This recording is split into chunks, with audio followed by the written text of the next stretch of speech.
हाय, good evening all student. आप सभी का देव आईएएस कोचिंग में भरपूर स्वागत है। आज का हमारा टॉपिक है आईएएस एग्जाम पास करने की सटीक स्ट्रेटेजी क्या है। आईएएस एग्जाम पास करने की एक सटीक स्ट्रेटेजी क्या है, एक सही रास्ता, सही तरीका क्या हो सकता है, उस पर हम गहन चर्चा करेंगे, डीप से डिस्कशन करने वाले हैं। तो ये टॉपिक आज उन सभी भाइयों के लिए जो सिविल सर्विस एग्जाम या कोई भी एग्जाम की तैयारी कर रहे हैं, वो एग्जाम पास करना चाहते हैं, तो उस एग्जाम के लिए सटीक स्ट्रेटेजी क्या होगी, क्या होनी चाहिए, हम उस पर चर्चा करने वाले हैं।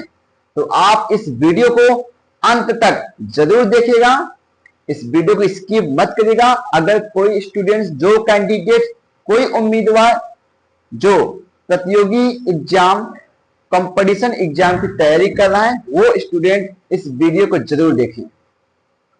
जैसा कि आप थंबनेल में देख चुके हैं, थंबनेल में लिखा है, थंबनेल में आप देखकर ही आए, थंबनेल में लिखा है कि civil service IAS exam pass करने की सटीक स्ट्रेटेजी क्या है, और साथ ही साथ आईएएस एग्जाम की तैयारी के दौरान जब आप सिविल सर्विस यानी आईएएस एग्जाम तैयारी कर रहे हैं, तो पूरे उस एक साल में हमें क्या करना चाहिए और क्या नहीं करना चाहिए, इस पर चर्चा करने वाले हैं।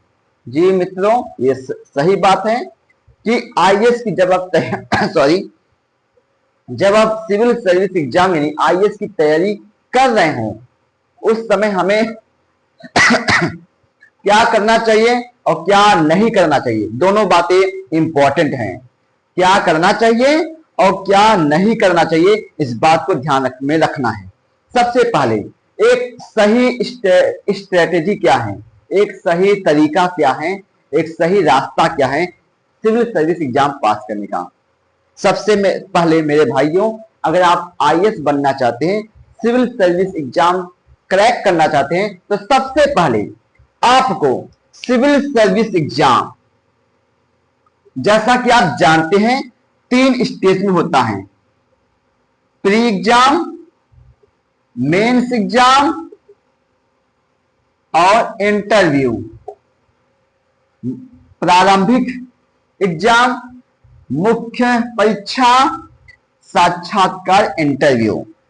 Pre exam, mains exam, interview, जैसा कि 3 स्टेज में होता है। अब जानते हैं सिविल सर्विस एग्जाम को पास करके ही हम IAS, IPS, IRS, DM, SDM, collector वगैरह इत्यादि पोस्ट पाते हैं। तो प्री है, मेंस है, इंटरव्यू है।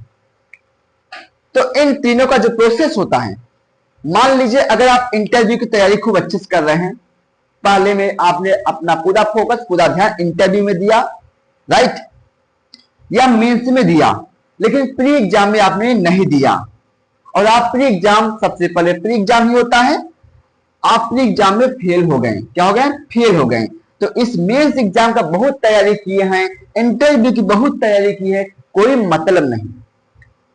ऐसे मान लीजिए आपका ये प्रक्रिया चलता रहे, आप हर बार मेंस एग्जाम तैयारी कर रहे हो, इंटरव्यू के बारे में तैयारी कर रहे हो कि इंटरव्यू कैसे होता है, लेकिन जब आप प्री एग्जाम देने जाते हैं तो आप प्री एग्जाम में फेल हो जाते हैं। आप यहां पर आ ही नहीं पाते हैं, आप यहां पर नहीं आ पाते, यहां पर नहीं आ पाते। तो सबसे जरूरी यहां पर आने के लिए आपको प्री एग्जाम हर हाल में पास करना है। जब आप प्री एग्जाम पास कर लेंगे, मेंस एग्जाम भी पूरा पॉसिबिलिटी होती है, संभावना होती है कि आप ये भी एग्जाम क्वालिफाई कर लेंगे और ये भी एग्जाम क्वालिफाई कर लेंगे। सबसे ज्यादा फाइटिंग अगर कंपटीशन है प्री एग्जाम में, ठीक है। मेंस एग्जाम में क्या है कि जो भी प्रश्न आएगा, जो कुछ पूछा जाएगा, तो आप अपना विचार रख सकते हैं, उसमें कोई नेगेटिव बातें नहीं है, सबका आंसर अलग अलग हो सकता है। अपने दिमाग से, अपने विचार से, अपनी सोच और समझदारी से सबका जवाब और आंसर अलग अलग हो सकता है। एक ही प्रश्न के कई आंसर हो सकते हैं, लेकिन प्री एग्जाम का जो होता है पेपर, उसका जो क्वेश्चन पूछा गया है उसमें ऑप्शन दिए गए होते हैं, उसमें उत्तर दिए गए होते हैं, उसी में से एक उत्तर आपको बताना है, जब जो कि सबका एक ही उत्तर होता है। तो यहां पर कंपटीशन ज्यादा है। अगर यहां कोई प्रश्न पूछा जाता है तो आप उसका जवाब देंगे, चाहे वो गलत भी हो सकता है, सही भी हो सकता है, या बीच का हो सकता है, या ज्यादा सही हो सकता है। लेकिन स्टूडेंट, अगर प्री एग्जाम में कोई क्वेश्चन आया है उसका एक ही जवाब होता है, जो आपको पता होना चाहिए। नहीं पता है, अगर गलत जवाब देते हैं तो नंबर भी माइनस में जाता है, नंबर भी काटा जाता है। लेकिन मेंस में ऐसा कुछ भी नहीं है। जो प्रश्न पूछा गया है आप उसका आंसर कुछ न कुछ तो दे सकते हैं, कुछ न कुछ आप देंगे, कुछ नंबर मिलेगा उसका। लेकिन प्री में ऐसा कुछ भी नहीं है। इंटरव्यू में भी ठीक वैसी हालत इंटरव्यू में भी है। अगर कोई प्रश्न आपसे इंटरव्यू में पूछा गया, आप उसका जवाब यस या नो में दे सकते हैं। अगर नहीं मालूम है तो कोई शर्म नहीं है इंटरव्यू में, या आप उसका जवाब दे भी सकते हैं। आपकी समझदारी है कि कितने समझदार आप हैं, कैसे जवाब दे पाते हैं, उसके बारे में कुछ न कुछ तो आपको आइडिया रहेगा ही। तो ये सब प्रोसेस है। तो प्री में क्या है, अगर आपको पता है तो यस, नहीं पता तो नो। तो सबसे ज्यादा कंपटीशन इसी एग्जाम में है, यही जरूरी है। अगर इसको आप पास कर लेते प्री को तो मेंस भी आपको क्वालिफाई हो सकता है, इंटरव्यू भी हो सकता है, होता भी है। तो ज्यादातर फेल आप लोग यहीं पर होते हैं। तो हम इसलिए सिविल सर्विस का एग्जाम पास करने का जो स्ट्रेटेजी है वो प्री का एग्जाम में होना चाहिए। मेन फोकस आपका प्री एग्जाम होना चाहिए। जैसे प्री एग्जाम आप पास कर लेते हैं तो मेंस का एग्जाम पास करवाने के लिए बड़ी बड़ी कोचिंग, बड़े बड़े टीचर आपके साथ में आके खड़े हो जाते हैं। इंटरव्यू में वैसा ही होता है, लेकिन प्री के एग्जाम में कोई टीचर, कोई भी आपका साथ नहीं देता है। सबसे पहले आपको प्री में पास होना पड़ता है। जो लोग फेल हो जाते हैं उनका कोई साथ नहीं देता है, जो लोग पास हो देते हैं, पास हो जाते हैं, बहुत से लोग साथ देने के लिए आ जाते हैं। तो सबसे जरूरी है प्री एग्जाम, इसलिए हम प्री एग्जाम में फोकस करने वाले हैं। अगर सिविल सर्विस का एग्जाम निकालना है, प्री भी, मेंस भी, इंटरव्यू भी, तो सबसे ज्यादा फोकस आपका प्री में होना चाहिए। प्री में आप जैसा कि जानते हैं, प्री एग्जाम जैसा कि आप जानते हैं, हमने क्या बोला है, प्री एग्जाम पास करने की एक सटीक स्ट्रेटेजी क्या है? सटीक स्ट्रेटेजी यही है।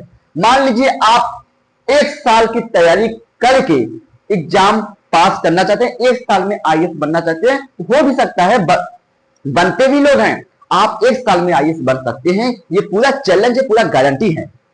सबसे पहले प्री एग्जाम का सिलेबस आप देखेंगे। सबसे पहला काम, जैसा कि हमने बताया, सिविल सर्विस 3 स्टेज में होता है। पहला प्री को पास करना जरूरी है, दूसरा मेन, तीसरा इंटरव्यू। तो सबसे पहले आप इंटरव्यू को भूल जाइए। इंटरव्यू होता क्या है, इंटरव्यू में क्या पूछा जाता है, कैसे प्रोसेस होता है, कुछ मत समझिए इंटरव्यू के बारे में, क्योंकि अभी इंटरव्यू का फेस आपको नहीं करना है। इंटरव्यू का सामना अभी आपसे नहीं होगा, दूर दूर तक नहीं होगा। भूल जाइए कि इंटरव्यू होता कि नहीं होता है, उसके बारे में, उसके चक्कर में मत पड़िए। मेंस एग्जाम में क्या होता है उसके बारे में बहुत ज्यादा जानकारी रखने से कोई मतलब नहीं है, लेकिन इतना समझ जाइए स्टूडेंट, अगर ये मेंस का सिलेबस है, अगर ये मेंस का सिलेबस है तो ये प्री का सिलेबस है, और ये मेंस का है। अगर ये मेंस का सिलेबस है तो ये प्री का सिलेबस है। समझ में आया? प्री की तैयारी करिए। किसकी तैयारी? इसकी तैयारी। अगर इसकी तैयारी आप करते हैं तो इतना तो इस मेंस में इतना तो आपका कवर हो गया है, इतना कवर हो गया है। जैसे प्री जब आपका पास होगा, प्री पास जब होगा, तब ये बच्चे खुचे कुछ सिलेबस, तो आप प्री पास करने के बाद कर सकते हैं। मान लीजिए अगर आप मेंस की तैयारी कर रहे हैं, इसकी तैयारी मेंस की कहेंगे, मेंस की तैयारी करने के दौरान में प्री तो तैयार हो ही जाएगा। जैसे मान लीजिए आप मेंस की तैयारी कर रहे हैं, किसकी तैयारी? मेंस एग्जाम की तैयारी कर रहे हैं, तो कोई भी टीचर आपको आकर समझा जाएगा, कोई भी आपका जो आपका दोस्त या मित्र या कोई भी आपको बता सकता है कि देखो भाई आप मेंस की तैयारी करो, क्योंकि मेंस के सिलेबस में ही प्री का सिलेबस है। अगर आप मेंस की तैयारी कर रहे हैं तो प्री का आपका तो हो ही जाएगा। क्या कहेगा कोई आपको कि प्री के एग्जाम पास करने पर पूरा फोकस मत करो, प्री एग्जाम की तैयारी मत करो, आप तैयारी करो मेंस की।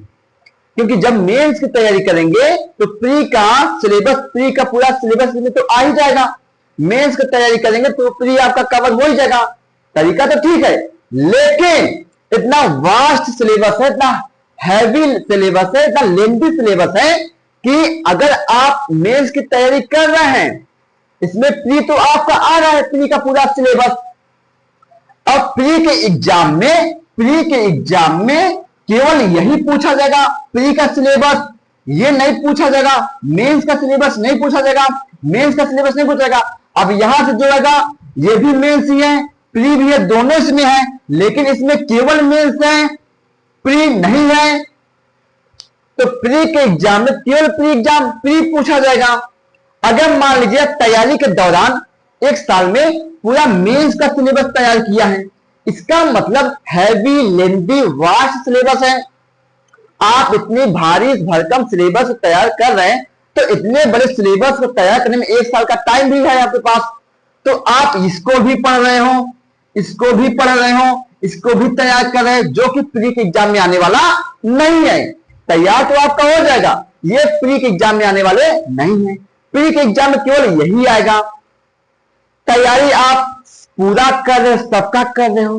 मान लीजिए जब आप प्री के एग्जाम में देने गए, आने वाला तो केवल यहीं से आए, ये नहीं आएंगे। अगर ये सिलेबस है तो नहीं आएंगे। मेंस का ऐसे कुछ सिलेबस है मेंस के, जैसे एथिक्स का पेपर, एसे का पेपर, आप उसकी भी प्रैक्टिस कर रहे हो। डिजास्टर मैनेजमेंट का हो सकता है, सिक्योरिटी का हो सकता है।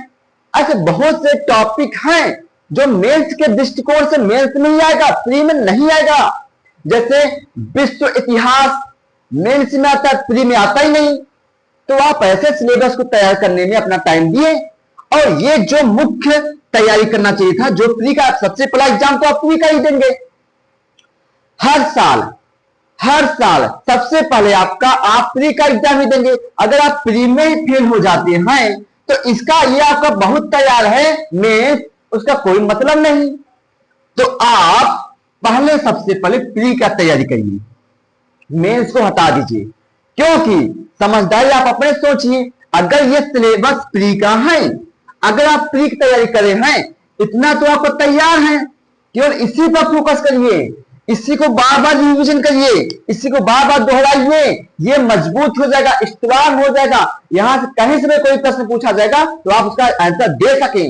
इस लेवल का होना चाहिए तैयारी। तो ये पूरा फोकस होना चाहिए। ऐसा नहीं कि देखिए, मान लीजिए अगर दो स्टूडेंट हैं राम और श्याम। जब राम तैयारी कर रहा था एक साल, तो उसने मेंस के दृष्टिकोण से तैयारी किया, पूरा मेंस का सिलेबस का स्टडी किया। जो श्याम था वो प्री के दृष्टिकोण से, प्री के हिसाब से तैयारी किया। तो जब दोनों का पेपर हुआ प्री का, तो श्याम जो है प्री का कई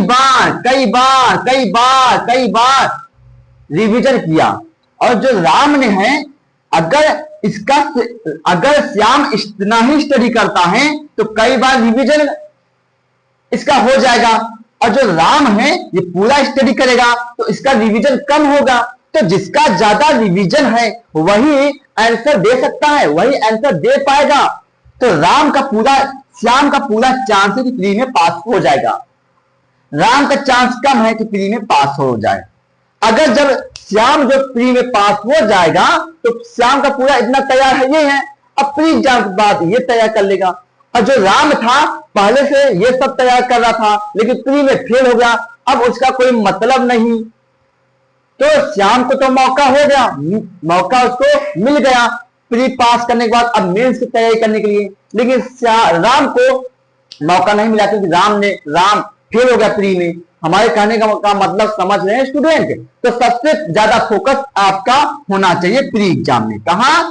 प्री एग्जाम में। क्योंकि प्री एग्जाम अगर आप तैयारी करेंगे तो जैसे प्री एग्जाम जब पास हो जाएगा तो बच्चे खुचे हुए जो कुछ सिलेबस है, जैसे 100%, जैसे मेंस का सिलेबस 100% में अगर 80% प्री के जब तैयारी करते हैं अगर कवर हो जा रहा है तो बच्चा 20%।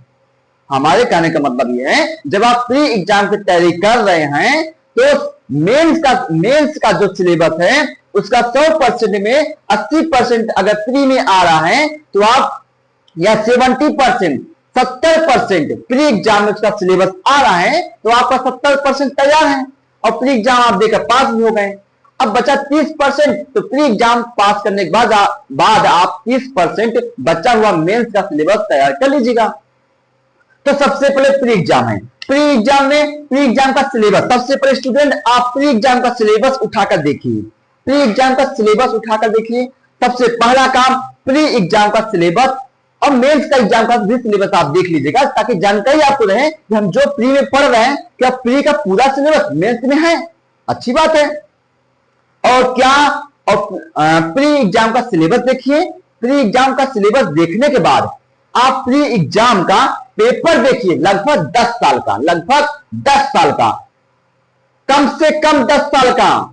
तो पेपर देखिए, पेपर में आप ये एनालिसिस करिए, ये देखिए पिछले 10 साल में, मान लीजिए जैसे 2026 में आपको पेपर देना है तो 2025 का, 24 का, 23 का, 22 का, 21 का, 20 का, 19 का, 18 का, 1 2 3 4 5 6 7 8, 17 का, 16 का, 1 2 3 4 5 6 7 8 9 10 ईयर्स हो गया। अगर मान लिया यहां से उठाना शुरू की है, 2025 का आपने देखा, 2024 का देखा, 2023 का देखा, तो आपने देखा कि लगभग क्वेश्चन वैसे आ रहे हैं। 25 में भी वैसा ही है, 24 में भी वैसा है, 23 में भी वैसा है। मान लीजिए यहां से क्वेश्चन का जो लेवल है वो चेंज हो गया, या 2 साल का एक जैसा रहा है, फिर 20, 19, 18 का एक जैसा रहा है, तो आप या हो सकता है 17, 16 का एक जैसा हो या अलग हो। तो आप ये अपने दिमाग से ये देखेंगे अपनी समझदारी से कि प्रश्न का जो लेवल है, पूछने का जो आइडियाज है, पूछने का यूपीएससी कैसा प्रश्न पूछ रही है, फॉर्मेट कैसा है, आंसर कैसा है, कैसा आंसर दे रही है, लेवल कैसा है पूछने का। तो आप ये सब समझेंगे पेपर को देखने के बाद। आप ये समझ पाएंगे कि जो पेपर पूछा जा रहा है प्रश्न आ कहां से रहे हैं, प्रश्न कहां से आ रहे हैं और ज्यादा कहां से आ रहे हैं, हाँ, और कौन सा टॉपिक ज्यादा इंपॉर्टेंट है, कौन सा सब्जेक्ट ज्यादा इंपॉर्टेंट है, हमें कैसी तैयारी हमारी होनी चाहिए, ये सब आप पेपर देखने के बाद खुद समझ पाते हैं। देखिएगा जब आप रास्ते पे निकलते ना स्टूडेंट, मेरे भाई, बताया हुआ मार्ग और खुद रास्ते पर निकलना। सॉरी, लाइट कट गई है, तब तक के लिए हम 2 मिनट के लिए ब्रेक लेते हैं क्योंकि लाइट कट गई है। जैसे लाइट आती है हम कंटिन्यू क्लास करते हैं।